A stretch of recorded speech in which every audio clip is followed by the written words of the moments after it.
I have a big smile on my face. I've tracked him down.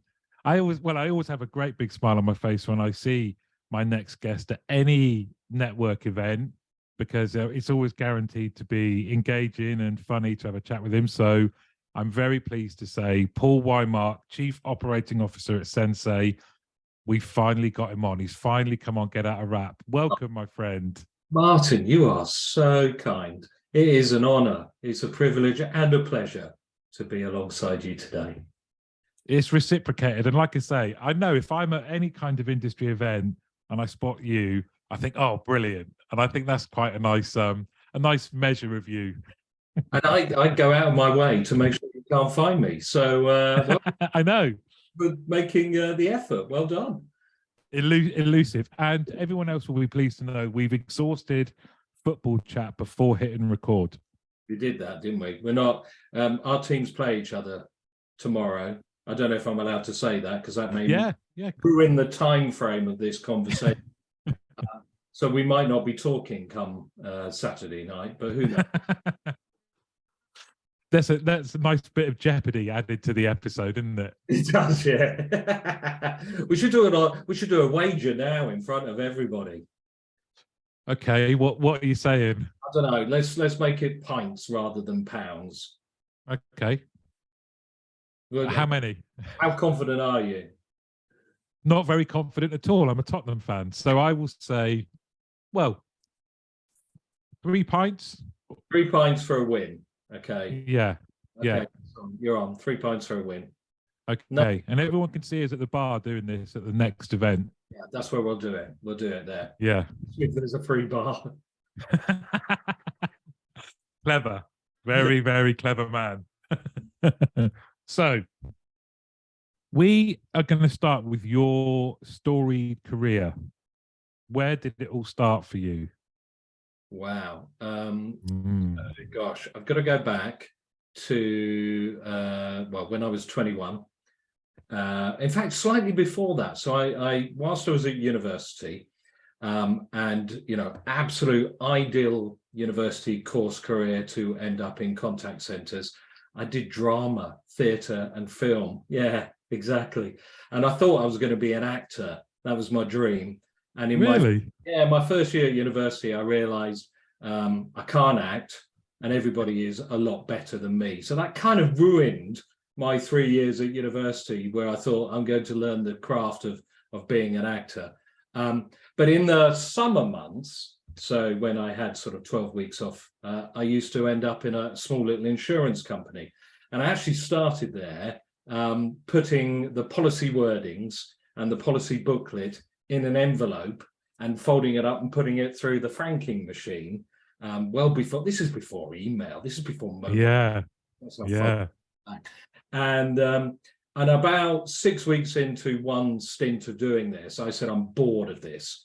That work over there where the folk are on the phones, I've been listening to everything that they've been saying. Can I just go and do calls? And this is awful, isn't it? You think about it. And they just went, yeah, go on then, have a go, see how you get on. So I started taking calls and I went, I quite enjoy this.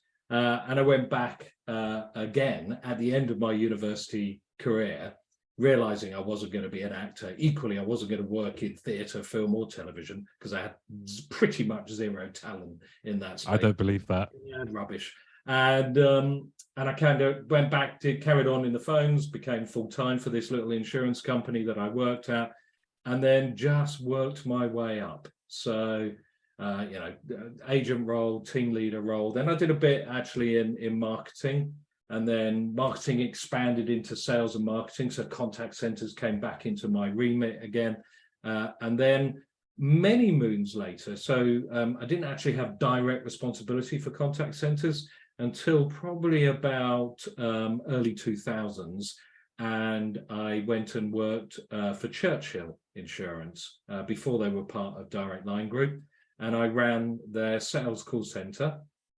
And then that just carried on escalating my way up through Churchill into Direct Line Group when they were purchased, into RSA, managing their multiple contact centers for them, into Hastings Direct, again, multiple contact centers and overseas as well. and then I came to Sensee. And the reason I came here is because whilst I was at Hastings Direct, I had Sensee support me as a business. We had about 100 people working at Hastings who were employed by Sensee as an outsourcer, and loved the company, loved the people here, and actually came knocking at their door and said, you know what, I want my next move to be in your business. And they were very gracious, and I bent some arms and they said yes, and they let me in. So that's kind of my potted CV history in a nutshell.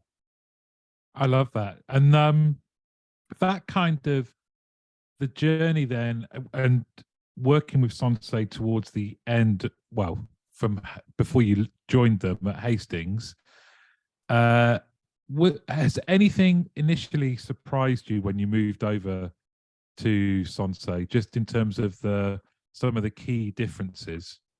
So I think, contact centers are pretty much the same. If you get your recruitment right in the first place, you bring in the right people. If you then coach, train, develop, and lead them in the right way and have the right level of team leaders, then those people stay and perform well. And then you, at the back of that, you deliver the great customer experience, you deliver the KPIs, whether it's, regulatory KPIs, sales conversion, et cetera, then that's delivered. But you start very much at that agent level. So get the right people, look after them in the right way, coach, develop, train, and then you'll deliver your results. It's not complex, but it's hard to do. Yeah. Mm. And am I right in thinking then, from a timing perspective, because it's mad to think what the pandemic has done to our concept of time, but your career at Sensee kind of coincided with the start of the pandemic, didn't it? Yeah, Or round about that? Yeah, I when I left Hastings, I took about 9 months off deliberately. I've been working for 30 odd years, and I thought, I'm going to have a break here.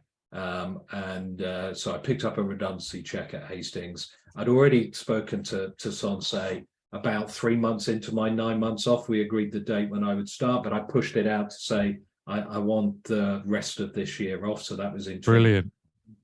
Joined them January 2020, and COVID was just starting, or not starting, but you just started to hear about what this COVID thing was.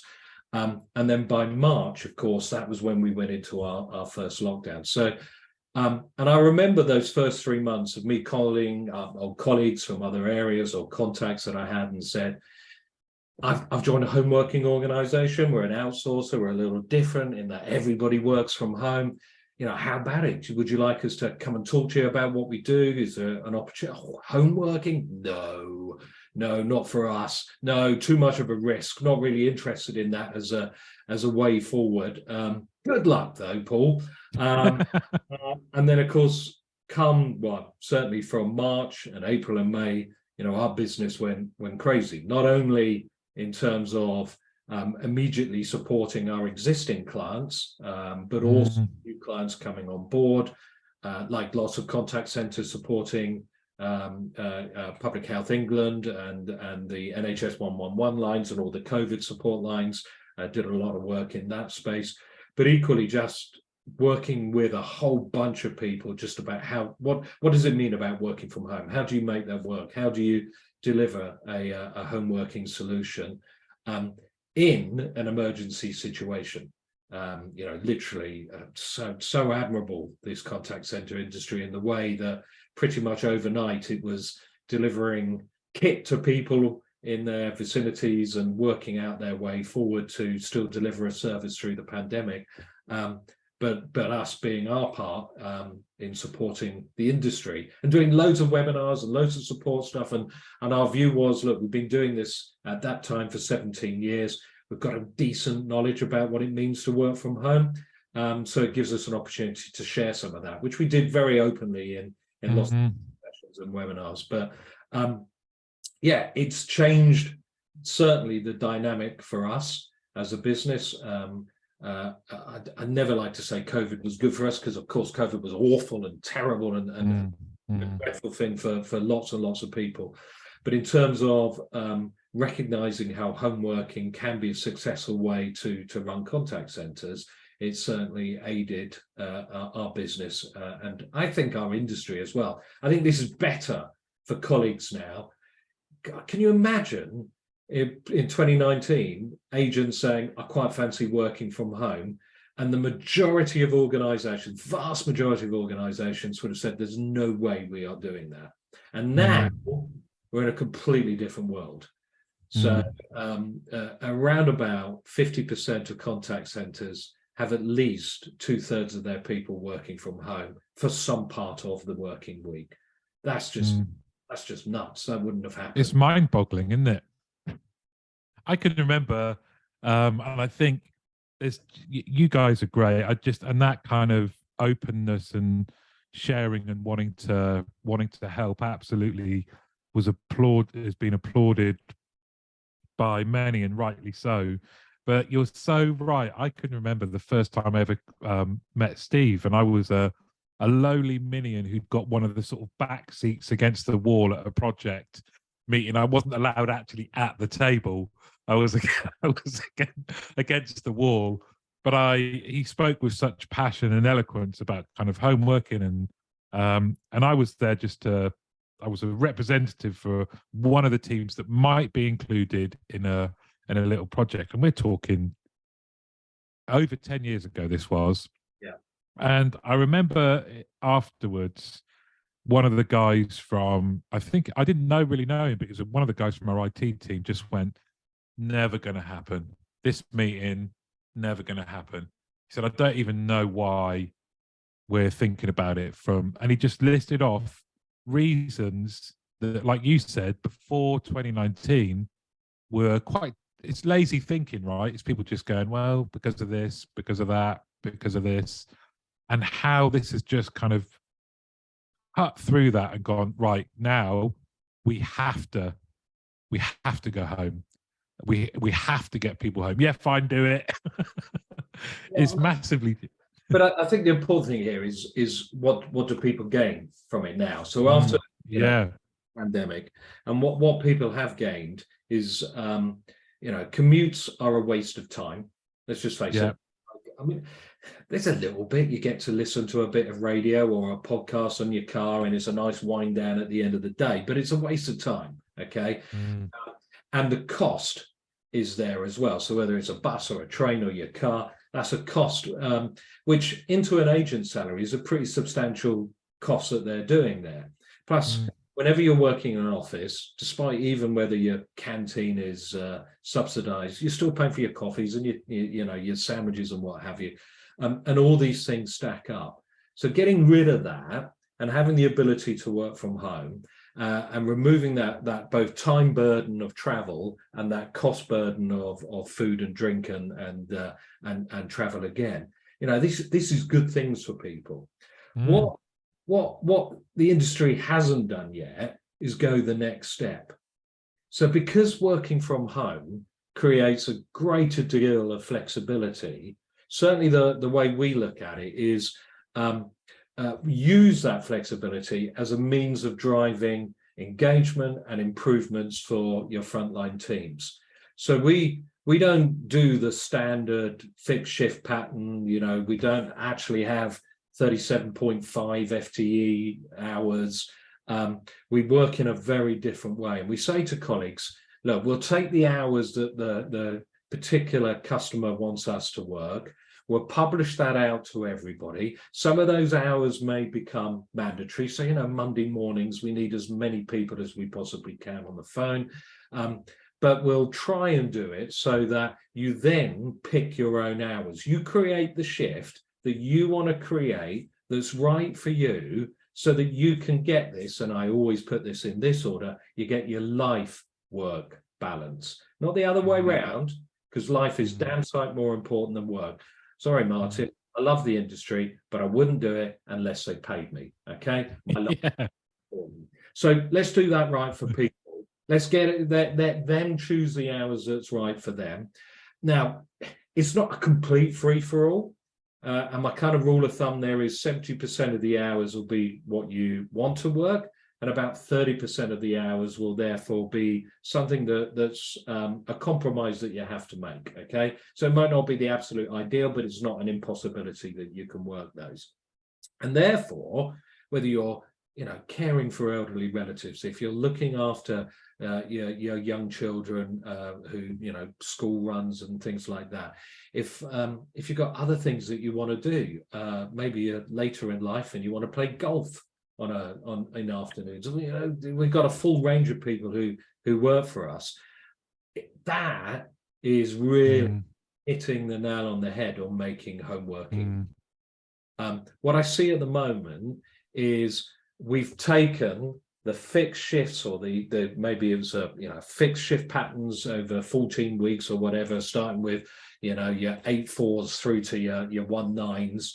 We've taken those and we've just thrown those over to the people who are working from home.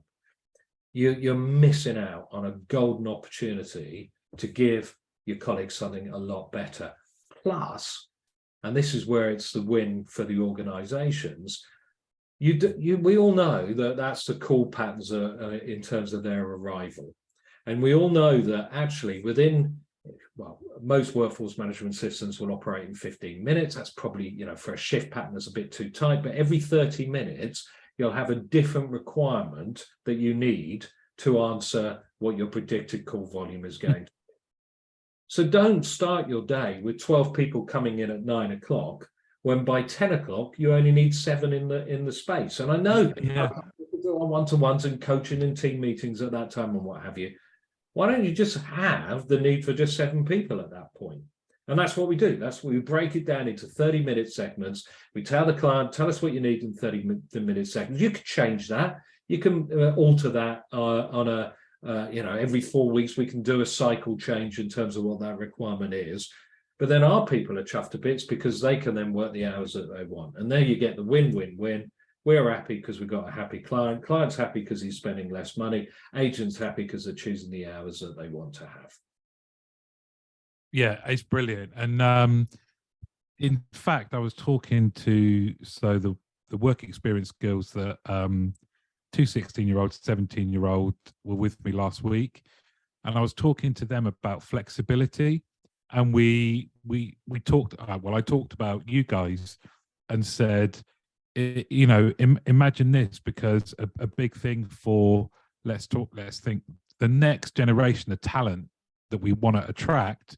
A big thing for them is exactly something you've just said there, which is flexibility, because they might have a little venture that they're launching themselves. They're more entrepreneurial, I would say, a bit of a generalization, but more entrepreneurial, less inclined to want to work in just one place, and also want the flexibility of exactly as you just said. I might want to go to the gym, and then I'm going to do a concerted 2-3 hours, and then I'm going to go and pick up my little self-employed thing that I'm launching, and they were pleasantly surprised around, you can do this in your industry. Yeah, absolutely. These guys have been doing it for years. It must be hard not to kind of go, see, told you so. We've been saying this for years. Why didn't anyone listen? Yeah, I mean, but we're not gig economy. So it's not a case of 0 hours contracts. I hate those because it gives you safety for the individuals in terms of their working. So you set the hours that you're going to work with us, and then, as I say, you get the flexibility to do it. We have lots of people who work at Sensee, and as you say, this isn't their only income stream. So whether they're making candles or whether they're doing other alternative work, whether it's a passion, whether it's actually a real income driver for them, whether it's graphic design work on the side it, or whether actually Sensee is a great way of guaranteeing their income stream, but in a year, 2 years time, that bit that they've started with, that entrepreneurial spirit, is going to take off and be what drives them forward, and this gives them the security and safety to be able to do it. But I think it just feels a really nice, and it's what attracted me.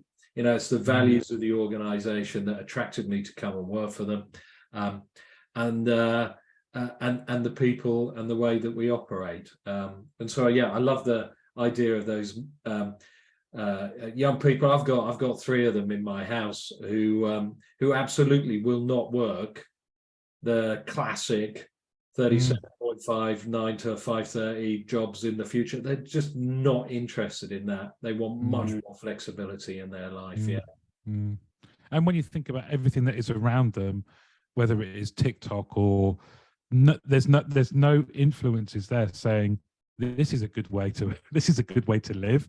And to your point, that live to work balance, I really like the way that you've kind of flipped that round.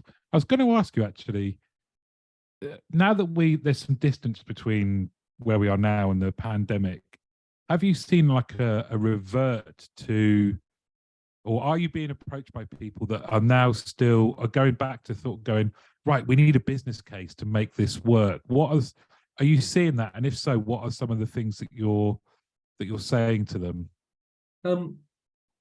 So I think any sensible organization would write a business case before they proceed with a new venture, new idea, whether it's outsourcing, whether it's bringing a hybrid or home working environment into what they're doing. And there's some questions that they probably need to ask. Well, why do you want to do home working? Why would you make that part of your offering? Lots of organizations still are sitting on large property estates. Is that right?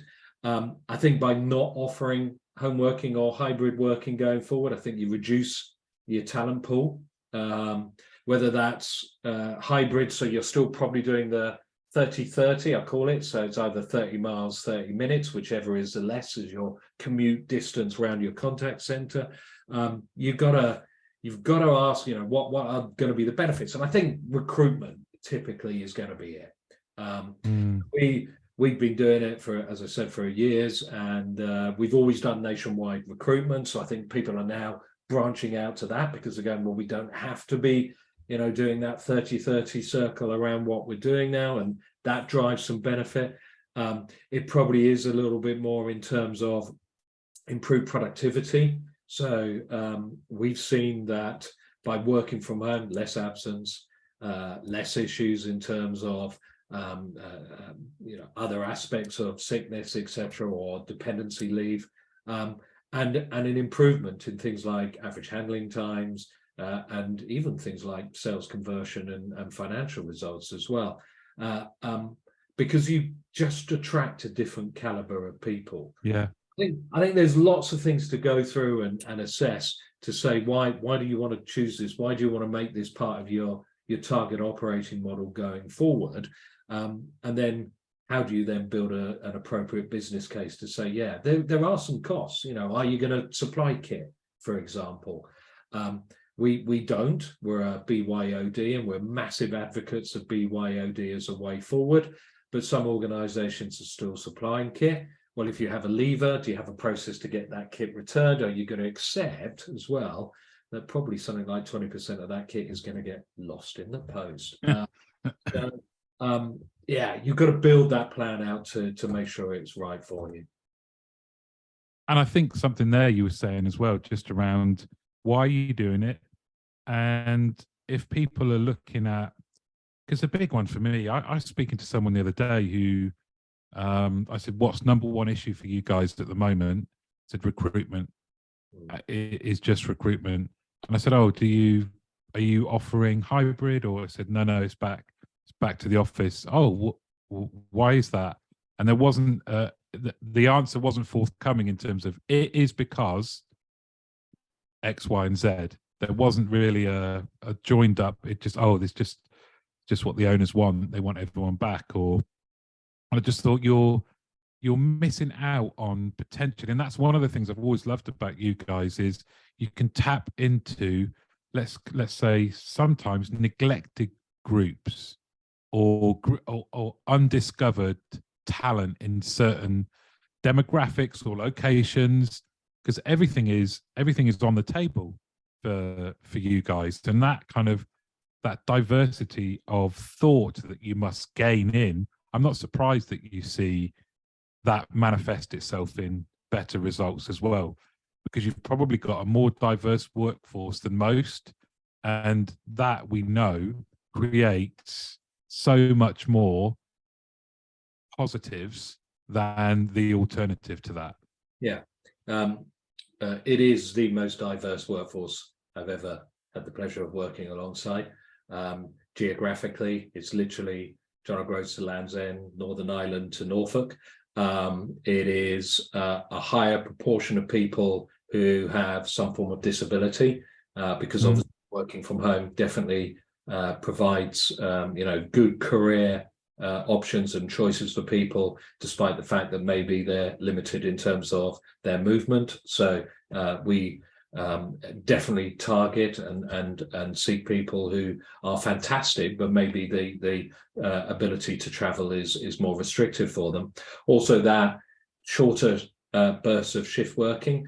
So by choosing your own hours, you're not seated in a chair for 7-8 hours a day. So if moving around is important, and after 90 minutes, you need an hour off to, just whether get away from the office or get away from the chair that you're sitting in, so you can exercise, that can work really well. And also, in areas which are, more difficult to find work. So that could be rural areas, across the UK. There's lots of parts of the UK which is still very rural. What has also been really good is the improvements in broadband technology across the whole UK. Hats off to Openreach, BT, and all the providers, the ISPs, because they did a sterling job in improving our infrastructure again overnight.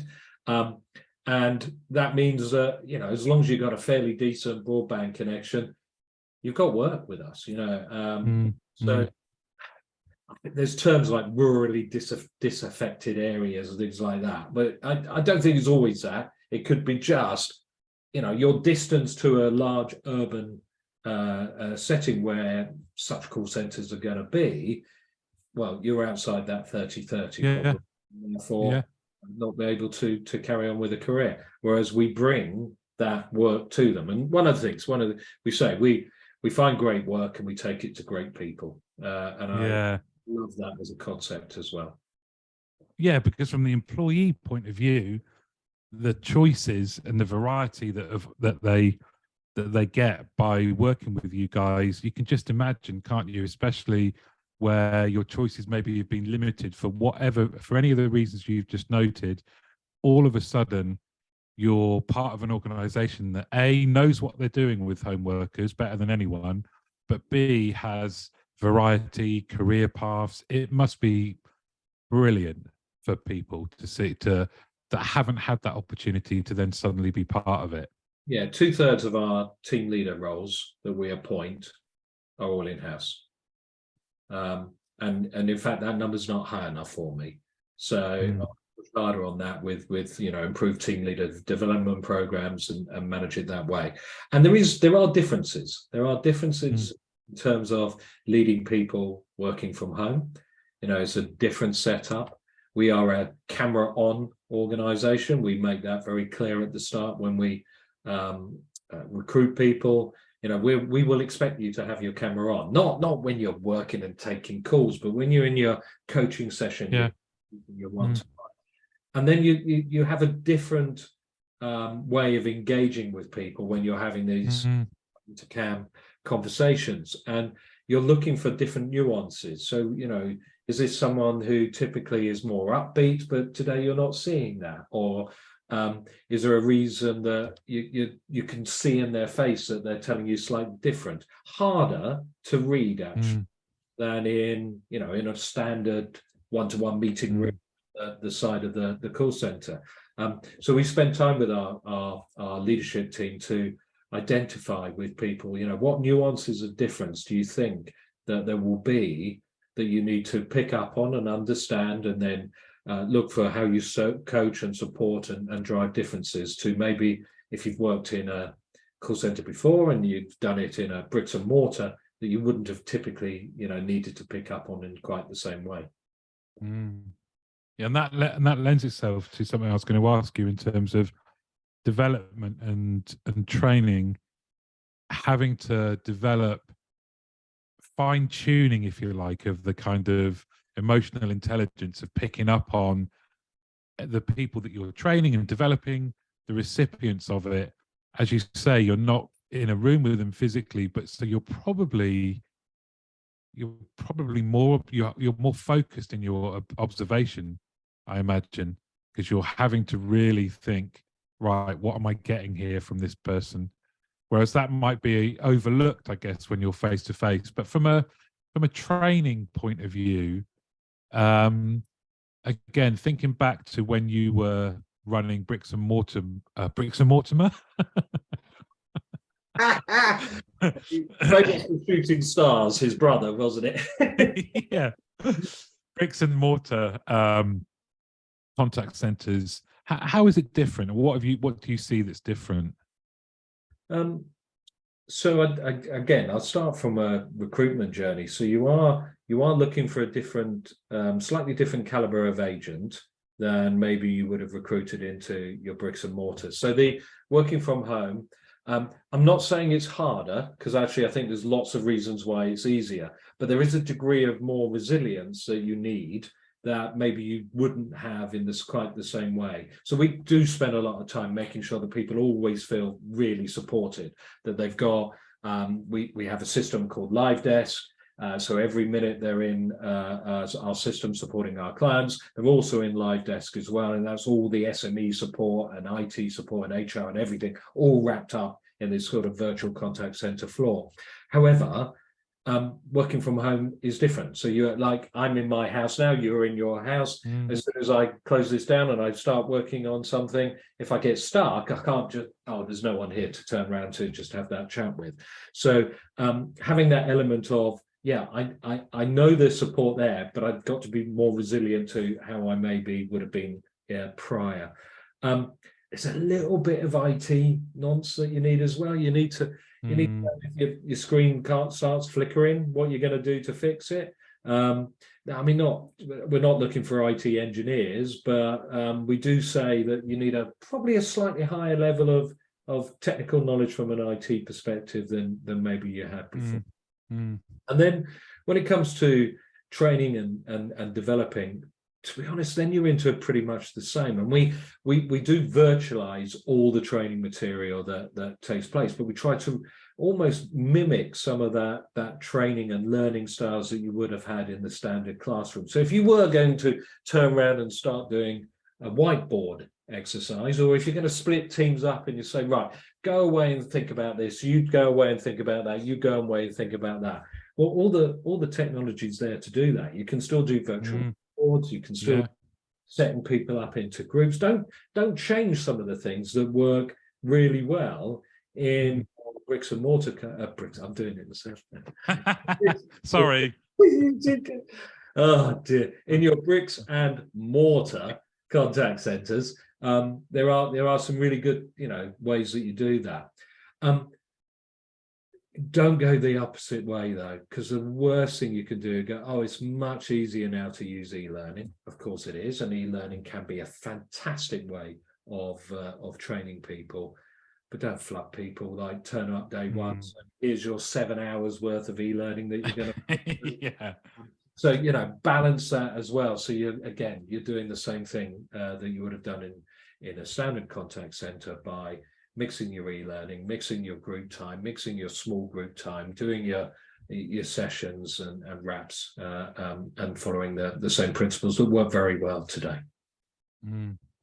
I imagine as well that, to your point earlier then about you need people that are a little bit more au fait from a technical point of view, because you want to be able, that they should be able to kind of, I can fix this, I can do that.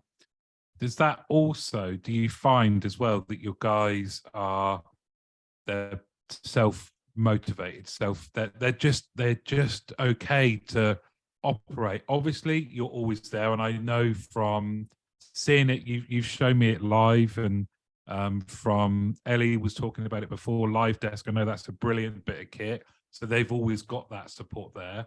But nonetheless, if you're recruiting people that go, you know what, I can do this myself, I'm a self-starter, I'm self-managed, can you see that in your teams? Yeah, and again, it's part of the assessment that we do going through the recruitment journey, looking for the ability to be self-motivated, because you are going to walk to your spare room, switch on your computer, and log in and start working. And of course, you need to be self-motivated to do that.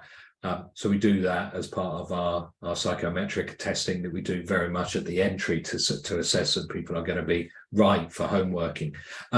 It's changed a little bit over the last 3 years. So obviously, with lots of people were working from home, they've got the idea of what that means. So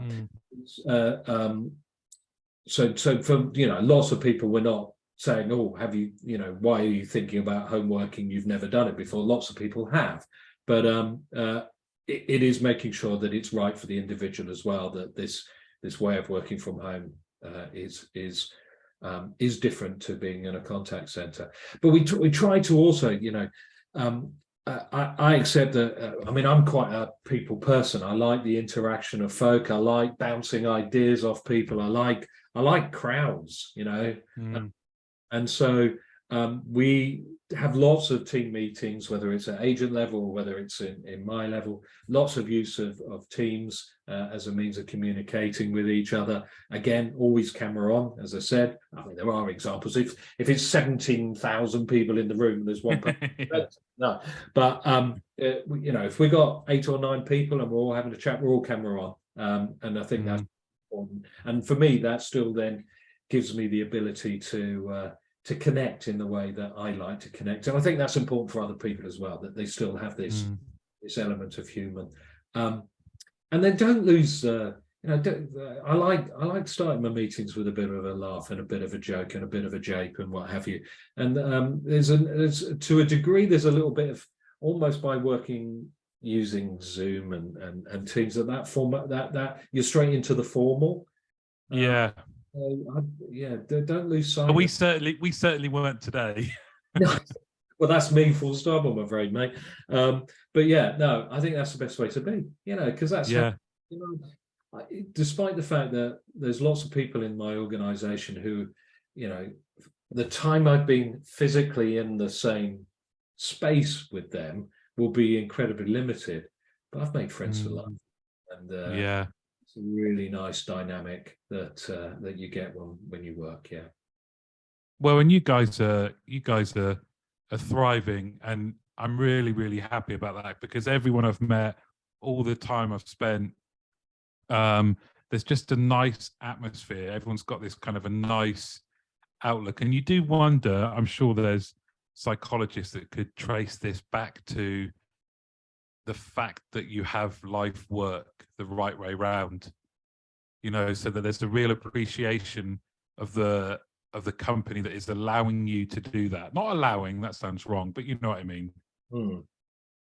And I think all organizations, if they get their values right, and if they actually then live by those values, and if they allow others to say when you're not living by those values, because that's just as important. So you've got peer-to-peer who's saying, I'm not sure you were quite following the value of conscience there. Maybe you should have a little think about how you approach that session. And people, we're open to having those conversations at the senior level all the way through the business.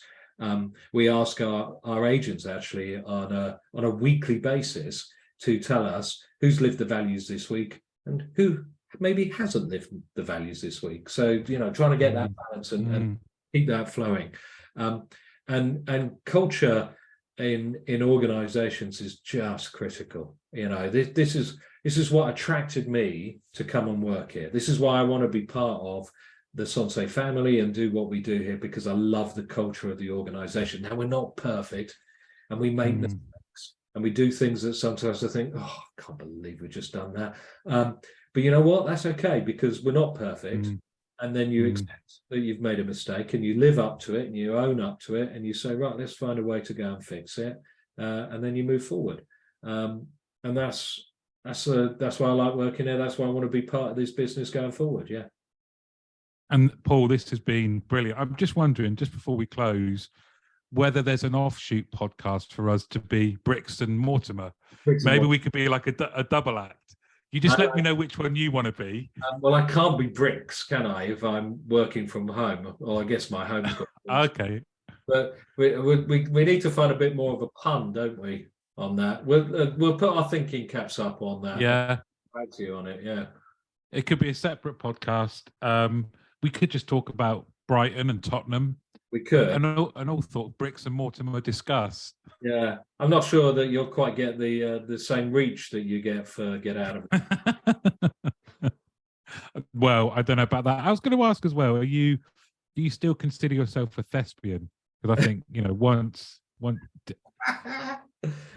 it's bitten. How would I describe it? Yes, but I've taken the longest rest known in history, having not really acted or done anything for the best part of 30 years. But I think there's a role out there for me one day. So do I. Probably in pantomime, and it probably involves dressing up as a woman. But I'm all right with that. So yeah, who knows? Watch this space. Maybe that's more. We should do that. We should do the Get Out Rap Thespian special.